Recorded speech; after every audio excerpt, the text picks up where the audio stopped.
Welcome. You're listening to Beyond the Front Door podcast with Lindy and Rhea at Peak Properties, and we are real estate agents here in Cheyenne, Wyoming. We bring you stories that make you laugh, cry, cringe, inform you, make you blush, scare you, all the Entertain things, you. entertain you. Make you blush. You added Yeah, it I this added time. it. Yay. We put the real in real estate. Yes. Thank you everyone for tuning in today. And our guest is Barbara Brennan from Harmony Hearth and Home. Yes. I want to say hearth. That's just how it is. And maybe it's, Well, it's not a word that we say very often. no, so. it's not. It's not. So I tell people to remember it. The word hearth is the heart because the fireplace is the heart of Of the the home. home. Oh, that's a great way to say that. We're gonna have to remember that. Anyway, I guess what we'd like to do by getting started is just have you tell us a little bit about yourself, how long you've lived in Cheyenne, where you're from, your family, your journey to this point. We just want to know about you a little bit. Okay. Yeah, I'm actually born and raised in Cheyenne. I spent a lot of time away from Cheyenne in my early adulthood years, but then came back. The rubber band effect. Is that what we Yes, call that? yes, the rubber band effect. So, and then I had been married previously, and the husband that I have now, we've been married almost 18 years. And we really wanted to own a business together, but it was kind of a strange situation because he was an electrician and I was a social worker. And those two Oh, don't really go together, do they? But as it turned out, an opportunity presented us itself, and so that's why we bought our store that we have. Um, so we've owned the store for 15 years. wow. Yeah, yeah. And we bought it as our kids were growing up and moving out of the house. We have a blended family of Mhm. 5 children, which we have now added on 4 more. We call them add-ons or my in-loves. In love. I love that. I'm going to remember that. Yeah. So our family's grown, our business has grown, and it's an interesting change of seasons in our lives. Were you kind of doing that in preparation for the empty nest? Is that kind of like you said your kids were kind of transitioning or, growing older and Yeah, it was kind of happening a little bit at that time. We have sort of a big spread between the kids? youngest and the older ones, but so our youngest was still at home, but Sure. um no, it just kind of happened to be in that Time time frame. frame. It wasn't so much intentional. Sure. So you were a social worker at one time? Yes, Yes. yes. So you did that like leading up to this? Yes, Yes. I did. Yeah. So in my former life, I was actually a pastor for a while. He I told us was, that. Josh did. I feel like this is all coming back to me. Okay, Okay. And did yeah. you guys live in? in the Pacific Islands. Okay, I'm like in Yes. another place. Yes, Okay. a place far, far away. Okay. Yes. Yeah. So my first husband and I were pastors. We were actually officers in the Salvation Army, Okay. and the Salvation Army combines church and social work. So Sure. that's how I got involved into social work is actually through the church. So when I wasn't a pastor anymore, then I became the director of the Family Services Center on the island of Guam. Wow. Yeah. How long did you do that? We were there for like 4 years, a little over 4 years. Yeah. And I dealt a lot with housing then, but from a different perspective than what you Mm-hmm. guys Well, what do. is that perspective? Tell us. So Inquiring minds want to know. yeah, well, the Family Services Center in Guam services people with low income who have a lot of needs. And so I became very involved in the homeless count. And I did a lot of work on trying to analyze and then reduce homelessness in that area. it's something that happens here too. Sure. The homeless count is a nationwide thing, but Worldwide, probably. yeah, probably. Yeah. How did it look there in Guam? I guess is there a difference, or is it kind of just, I know that it's similar. I mean, homelessness looks like homelessness, but I'm just curious if there's any differences between there and here. Yeah, well, You don't speaking? freeze. Yeah, Right. I It's was warmer gonna there. say, if you're speaking regarding homelessness, it actually, there's a lot more people that are homeless there because it's easier to just live on the streets Sure. And you're not worried there. about freezing temperatures. Yeah, right. Yep. But I mean, homelessness is homelessness. To have no place or no consistent place to lay your head, that's a big deal. And sure, there are some people who choose that lifestyle, but the majority don't choose that. They find themselves there. A lot of them are due to either mental illnesses or substance abuse. That's oftentimes a leading cause Sure. to homelessness. Yeah, that makes a lot of sense. Yeah, So I'm sure it was really interesting to live in Guam. Yes, it was. Nice. A very different lifestyle, much slower paced. So then were you trying to match families with resources to get into their a home? Is that what you were doing? Yes. A lot of what we did is to provide rental assistance or utility assistance, I see. and then food. There was a lot of food. Food insecurity. Yeah. Yeah. Interesting. Awesome. Yeah.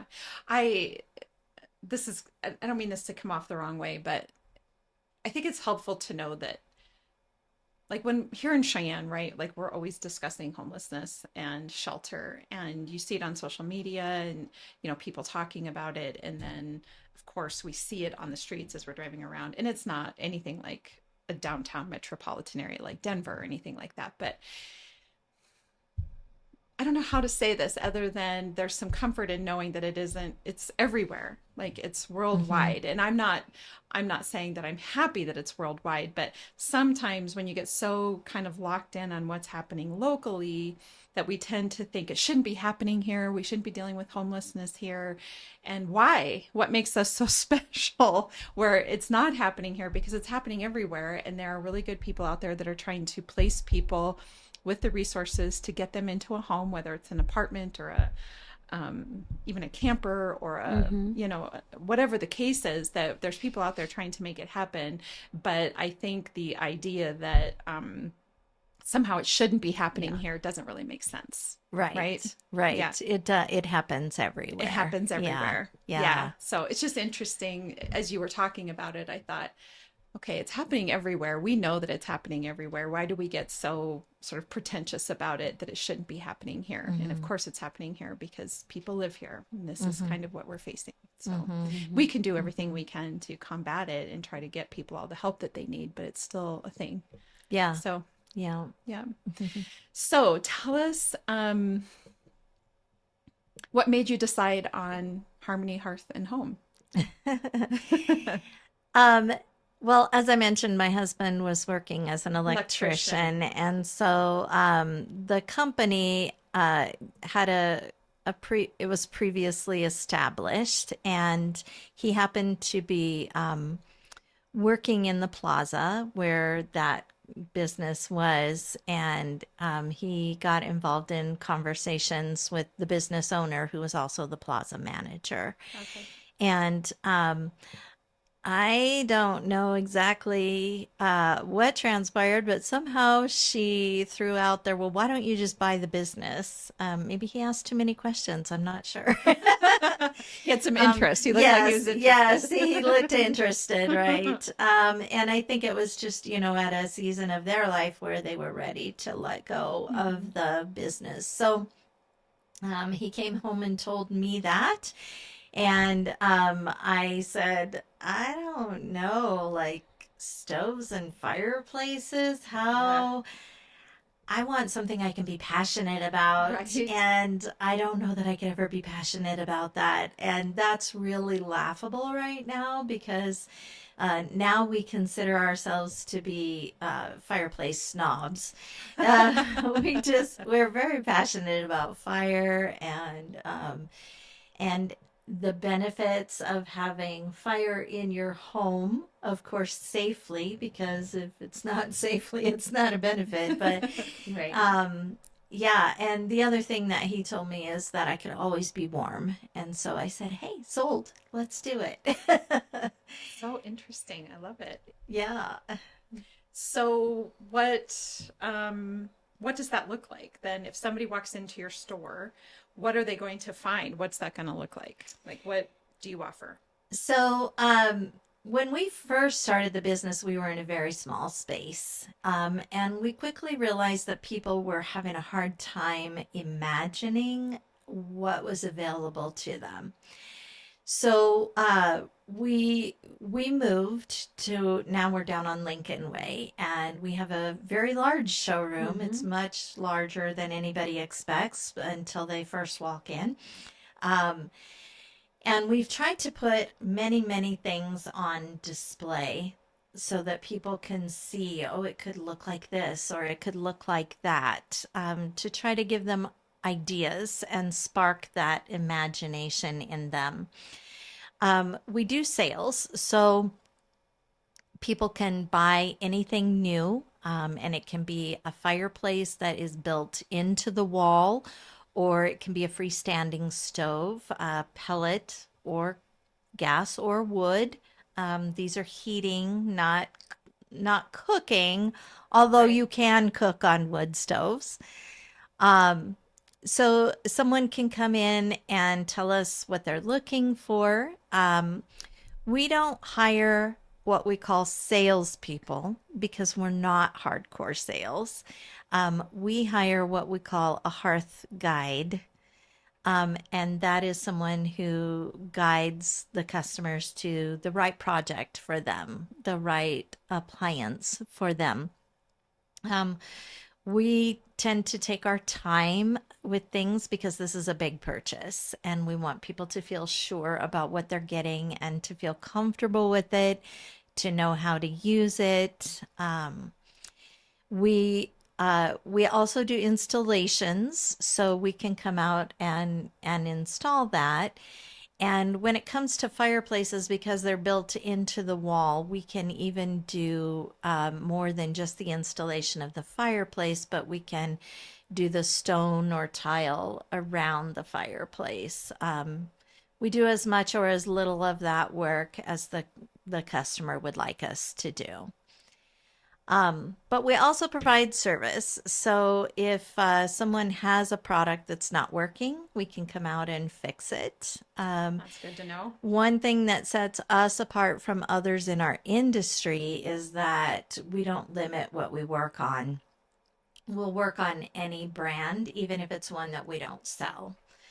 Um, we feel like that's kind of a necessity for the people of Cheyenne and the surrounding areas. I think so too, because that's really frustrating when you buy something, and I could name several things that you have to go out of state for to get service for Yeah. it. Yeah, so having somebody local that can handle anything. And if you even think about the the age of homes in this town and the variety of fireplaces that exist, it would be impossible, I would think, to, if you didn't have somebody like you that's just willing to come in and take a look at that fireplace. I mean, it could be 50 years old. Yeah, Yeah. And sometimes people get a little frustrated with our timelines because we are the only ones that will work on anything in the city of Cheyenne, and then we go outside of Cheyenne too. So we do tend to get a little inundated, especially at this time of year. But we do have a great passion now. I have developed that passion. We do have a great passion for helping people to find the heat and comfort that they're looking for. So we do want to help as many people as we can to get a good product and keep that product working and to give them what they're looking for out of it. Now Cheyenne has a lot of do-it-yourselfer kind of people. Sure. And We're so Wyoming. for those people, we will sell parts to them or venting or, try to provide them with what they need. And sometimes it's just a resource. Sometimes it's, how does this work? Or we don't troubleshoot in the store, we say. We don't troubleshoot over the phone, but we can give some suggestions or some advice or point to some resources sometimes to help people out.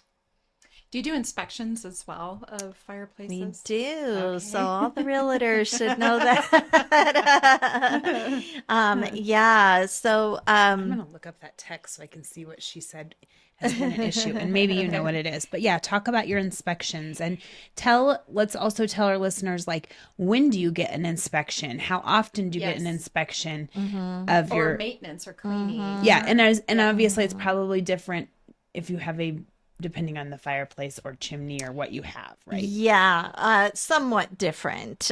So we call maintenance maintaining something that is already working. So yes, you can call us if something's not working. We call that service.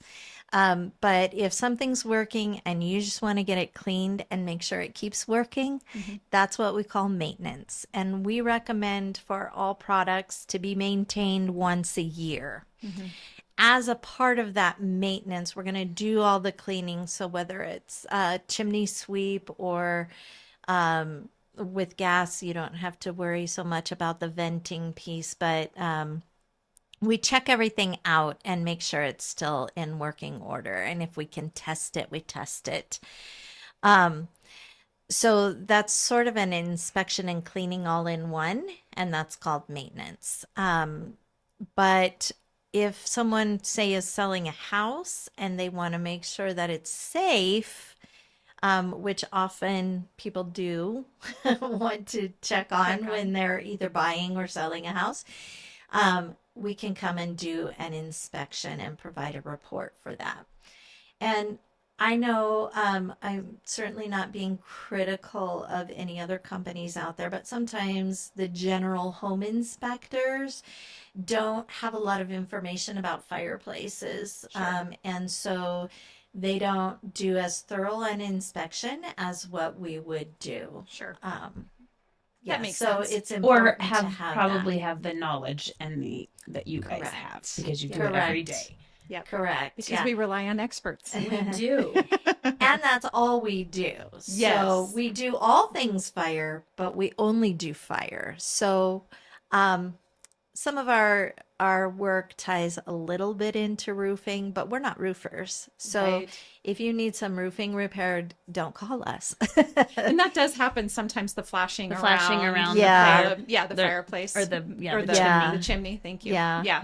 Yeah. The roofing company needs to Yeah. do that. Yeah, that's We the do- roof. But we try to work with roofers so that we can help them because they're not fireplace professionals. So we can tell them what cap needs to go up on top or what flashing needs to be provided for that particular unit. Very nice. Yeah. Yes. So it was Tara Roberts who reached out. So thank you, Tara. And she just said homeowners don't think about their fireplace and their stove enough. And they need to have that maintained and inspected and serviced Yes. Yes. on the So regular. So one of the things when we were purchasing a new house, I would often go into a house and I would look and it just appeared that the fireplace was neglected. It does seem that way. It is. isn't it? And often it wasn't clean. And I just kind of pondered that all the time. So a suggestion I would offer is that if someone is selling their home, have us come out and do a cleaning. Because going back to what I first said, we believe that the hearth or the fire is the heart of the home.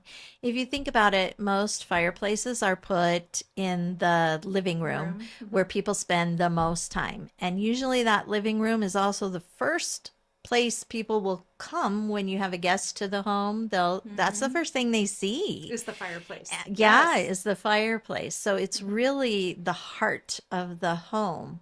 And when you're having a new house built, I think a lot of attention and money gets put into certain aspects of the home, but sometimes even that fireplace is neglected in a brand new home because maybe they've run out of money. It wasn't their first thought. Sure. But we encourage people to remember this is something you're going to see every day.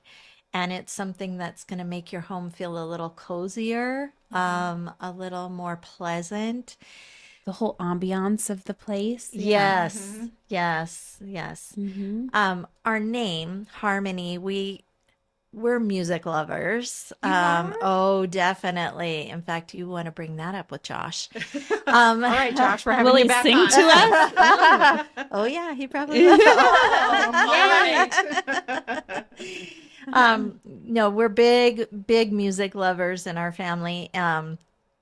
So that's part of where the harmony came from. But the word harmony refers to two notes that are different but blend well. They sound nice together.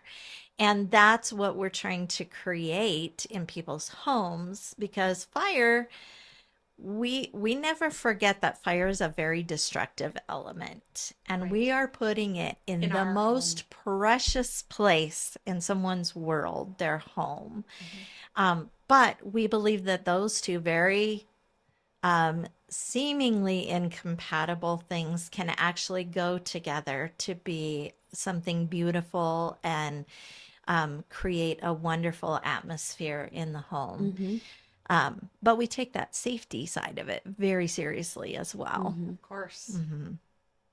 I have a listing right now that has two, it was built in 1968 and has two fireplaces, one up and one down with the really big, beautiful brick surround on it. And they don't make them like that anymore. Now it's, the little bit of stone or whatever that's kind of around the fireplace. Most often it seems like that's what we see. But in these older homes, you see these big, beautiful brick fireplaces. And then of course, somewhere along the way, many of them put an insert into it, so that you're not having actually a live fire going in your home, although we were all doing that at one time, having that live fire in our home. But I completely agree with you. And what I find interesting is even the decision to put up a mantle or not put up a mantle. Like that's because these both, the top upstairs fireplace, I think, does not have a mantle. And I think the one downstairs does, although I don't remember. But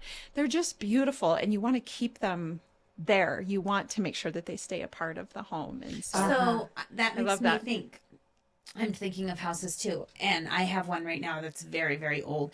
And she just put up cardboard over it and covered it up because she just didn't use it. So I'm wondering if there's like Yes. some kind of stigma or some thought that like having it inspected and cleaned is like very expensive.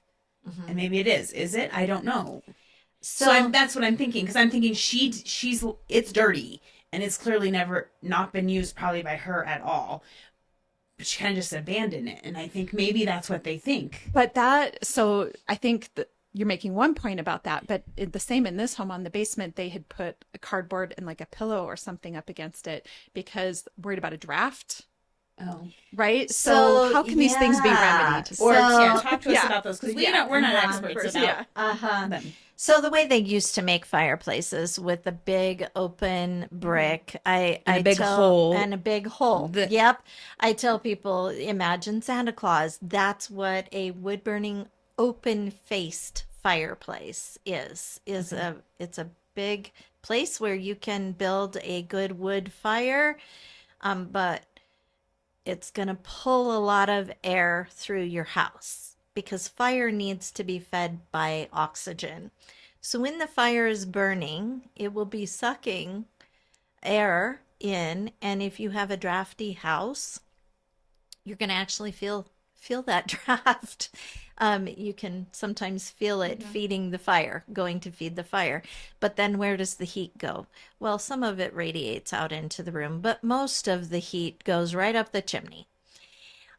When you don't have a fire, you're going to get a little bit of draft back from down the chimney into the room. So I think that's why people cover them with cardboard. Okay. It's probably less about how it looks and Okay. more about keeping that cold air from coming in. Is there a more proficient way to handle that?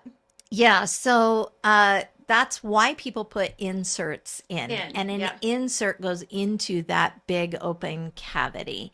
An insert can be fueled by gas or wood or pellet. One thing to remember is that even gas, those are all real fires. Sure. They have fake logs, but they're real fires. So there is still a whole safety consideration in installing something new like that or something different. But when you put an insert into the fireplace, your finished product is going to look like a fireplace, but it's actually a box that goes in, and then you're going to run a vent pipe up that chimney. So you're blocking that air, that draft from coming back in. And if it's, well, in every scenario, an insert is a sealed unit. So you're sealing off Yeah, that. you're sealing that off. So that's why was there we a went standard towards that probably. Yeah, but is there a standard size hole in fireplaces? Or are you having are you custom, or are you just building around it? There is not really a standard No, size I was going to say, hole. because the one I'm thinking of, it seems rather small. Oh, okay. Like the hole does. Yeah. And I'm Oh. like, you'd have to get something Really small. So there are some of the older houses, typically like in the avenues, their fireplaces tend to be very small. On think that's what I was saying. occasion, Yeah. on occasion, we cannot find anything small enough to go in that. But the majority of the time, we can find something that fits. But we have to do estimates, so we come out and take measurements and find what fits. Yeah, or maybe you have to modify the stone around it, or maybe someone has to redo that, because you could probably cut some of it. I don't know. This one that I'm thinking of is all brick, which is also not. How are you going to cut into that? Yeah, which is not a newer home. This is like 1920s. Yeah, there is a way to cut into them, but you got to be careful not to create a problem with the integrity of the fireplace, because that's protecting your house from the fire. Yeah. That's the thing that you have to remember. So that's why an insert is good. Now, can we demo that and put a whole new fireplace in? Yep, we can. Okay. We actually can. That's kind of a big deal. It is a big deal. Yes. That's a big deal. Most of the time when people have that big masonry fireplace, if they really want to change the look, they'll choose an insert, and then they'll reface the wall around the fireplace. So you can put stone right up over the brick, or tile up over the brick. Occasionally you need to like frame out. And again, we know how to do that safely, because there is a whole safety concern you don't think about. Everything around a fire burning product is going to get hot. So you can't have your mantle too close. Sure. You have to have space out in front of it. You have to have space to the sides. That's usually the case. There are a few exceptions. There are some newer fireplaces that are coming out that actually allow you to have a TV right above your fireplace without consideration to how far it goes. Because it stays cool enough? Yes, because there's a special method to how they're put together, and basically they divert the heat and it comes out up at the top above the fireplace, up near your ceiling. So you don't feel as much heat coming out of the front. Out of the front. But you can put your TV close to it, or you can put your wood mantle close to it. Oh, nice to know. And you should stop by and see the new fireplace we got. We're pretty excited about it. We have a TV right above it, but we finished around it with shiplap. Ooh, I love that. You can come over there and do a pop-up ship. Yeah. It's a double paned glass, so it also doesn't have a safety screen on it. All other gas appliances have to have a safety screen now.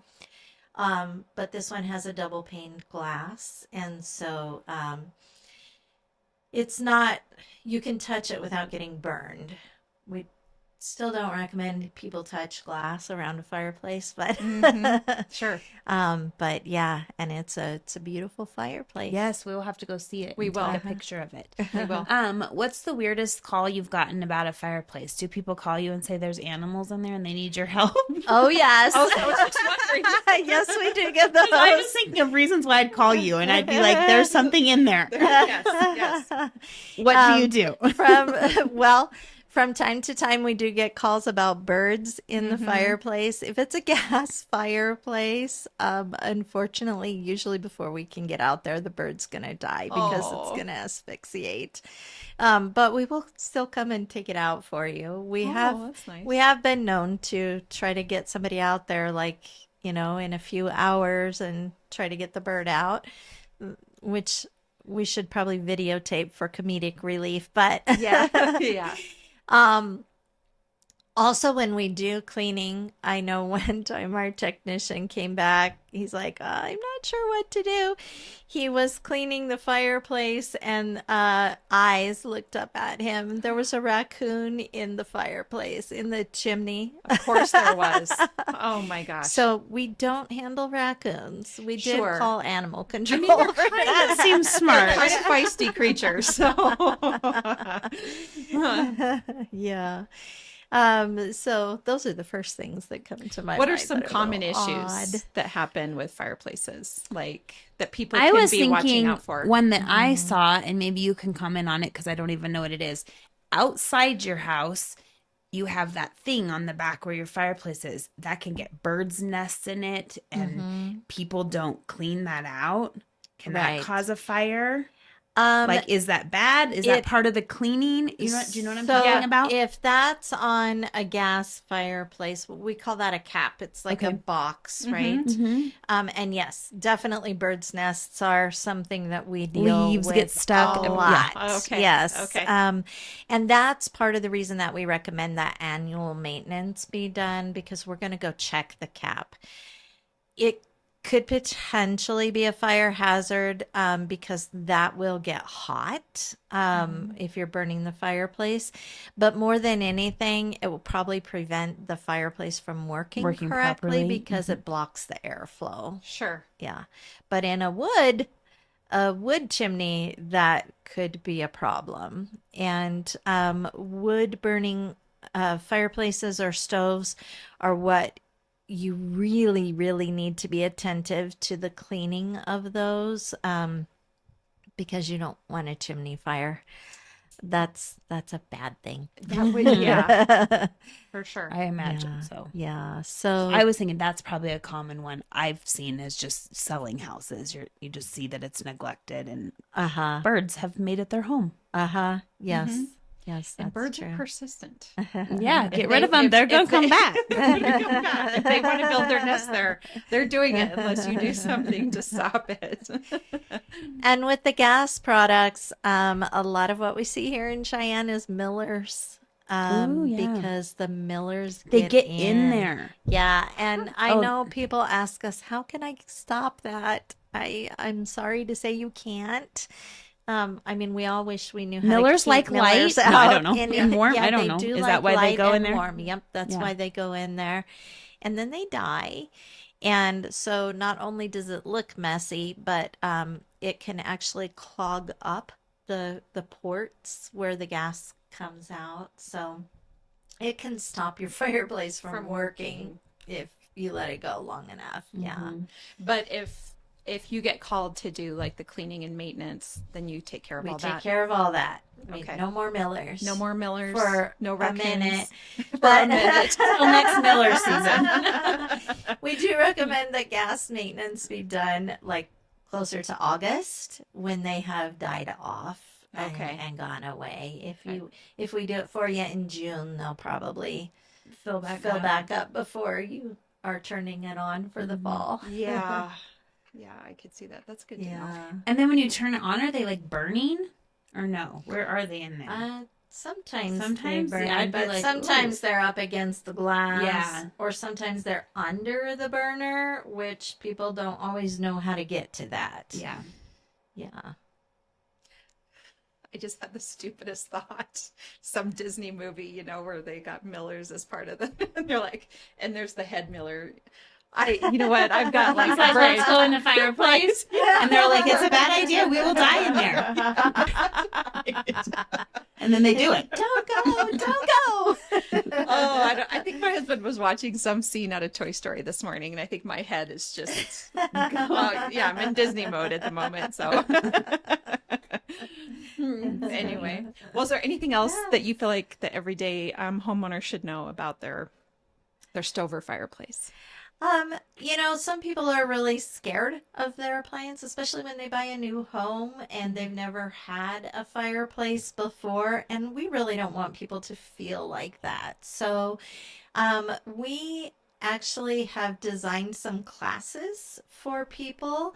So if someone wanted to just come and sign up for a class, we would go through all the details with them about how to take care of that product that you have. Depending on the fuel type, there's certain things to remember, and so one of the things that we see is people, after they've talked to us for a little while, they'll say, I had no idea. I just thought it was a quick and easy fireplace. I didn't know there was so much involved in it. Sure. So then you think people like that who've bought homes, and so then we talk about all the time, our first time home buyers, they almost need someone like you to be able to walk them through that, because when do you turn the gas off? There's that little key on things. Do you turn it off? Like there's just a lot of things that the average person doesn't know. Yeah. And you think you got it until you go to use it, and then you're like, wait a minute, what? Yes. Yes. I completely agree. Yeah. Things like changing batteries and remotes, that seems like it should be super easy, but sometimes there's a little glitch in some of the remotes. And so I just walked somebody through that this morning on the phone. So we're happy to help you learn what you need to know about anything fire related. And we even do grills too. Oh. Yeah, grills and fire pits. So even outdoor products, if it's fire related, we surely have some help to provide to you. Oh, that's great. I love that. Yeah. All right. Well, this has been super informative and helpful. So thank you. I hope all of our listeners get that out of it as well, because it's an important topic, and especially for buyers and sellers. You know, it seems like many homes here in Cheyenne have fireplaces in them. So we like warmth. Yeah, right? we do like warmth for good reason. Right. All right. So in wrapping up, where can people find you? Do you have a website? We do have a website. It's Harmony Heat. HarmonyHeat.com. That's very easy to remember. Yep. So I like that. Okay. And where are you located? And we're located at 922 West Lincoln Way. So it's just west of downtown between Snyder and Dillon. Okay. Wonderful. And there's a big sign you'll see if you're driving west, because I just drove by there today and I was like, oh, there they are. There they are. Look for the flames. So Lindy and I have a question we like to ask each of our guests. Apparently my lips are not working. She can't talk. No. Anyway, what's your favorite thing about Cheyenne? My favorite thing about Cheyenne. So now you're going to think I'm trying to tie this to my business. Maybe I am, but the warmth of the people here. A lot of people say that people in Cheyenne are very friendly. And I've been a lot of other places in the world. And there's good people everywhere, but the people in Cheyenne are very friendly, and and kind. Yep. And We hear that a lot. Yeah. And I agree. yeah. Yeah. It's something I think we can kind of take for granted. Like we don't really, especially if you grow up here, you live here your whole life, you just think everybody's friendly until Yeah. you do go somewhere else and Yeah, realize that that's not the exactly. case. You realize you're the friendly one, and they're all looking at you weird. Get ready to call the cops Yeah. on you. Yeah. Why are you talking to me? I don't know you. Yeah. Well, my question that I ask all our guests is, if you could buy real estate anywhere in the world, money's no object, where would it be and why? Ooh. Because I spent a lot of years in the Pacific Islands, I probably would go with Hawaii. Sure. Yeah. If money's no object. Yeah. Yeah. It sounds Yeah, amazing. it's changed there a little bit, hasn't it? expensive to live there. Yes. But Yeah. it's a beautiful place. Yeah. Yes. Well, thank you so much for coming on. This Yeah. was a pleasure. Thank you for having me. Of course, of course. And for all of our listeners, as you know, Lindy and I are realtors here at Peak Properties. So if you're looking to buy or sell, we'd love to help you with that. You can find us at www.sellcheyenne.com. And of course, Beyond the Front Door podcast on YouTube, Spotify, iHeartRadio, and Apple Podcasts, and of course, Alexa. We hope you have a great day and a happy holiday season, and we hope you all stay warm. Yes. Thank you so much. Yeah, thank you.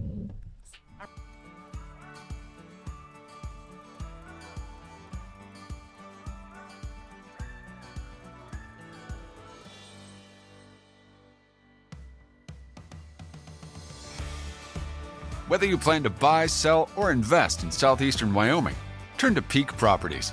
Family and veteran owned and operated, we work diligently for you. Unlike other larger companies, we take time to learn about you, understand your specific real estate needs, and remain easily accessible if you have any questions. Being a veteran and family-owned and operated company means a high level of commitment, trust, and loyalty. Our family culture sets us apart. We work as a team. We develop not just professional, but personal relationships with our clients. When you choose Peak Properties, you become part of our real estate family.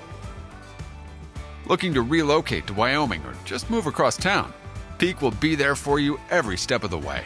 Recognized for excellence and dedication in the real estate profession, we're proud to be one of the most trusted and knowledgeable names in our industry. Let Peak help you find your dream home or investment property today. Our agents will make sure you're informed and listened to as they guide you to fulfilling your real estate goals. Reach out today.